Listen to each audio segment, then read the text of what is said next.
শুরুতে কেউ ব্যর্থ হয় না, সবাই শুরু করে কিছু আশা নিয়ে, কিছু স্বপ্ন বুকে চেপে। কিন্তু সময়ের সবার গল্প একরকম রাখে না। যে মানুষটা একদিন ভিড়ের মাঝে দাঁড়িয়ে বলেছিল, দেখো একদিন আমিও কিছু হব, আজ সেই মানুষটা নিজের ছায়া দেখতেও ভয় পায়। ব্যর্থতা কি শুধুই হেরে যাওয়া?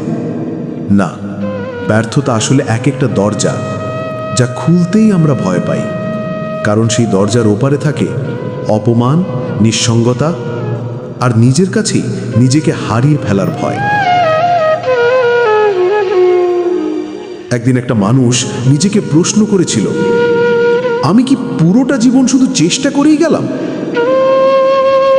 উত্তরটা নীরব ছিল, কারণ জীবন মাঝে মাঝে এমন একটা পরীক্ষায় ফেলে যার প্রশ্নপত্রে উত্তর থাকেই না। তবুও যে মানুষটা বারবার হেরে যায়, বারবার ভেঙে পড়ে, সেও যদি দাঁড়াতে শেখে, তবে তার ব্যর্থ জীবনও একদিন গল্প হয়ে যায়।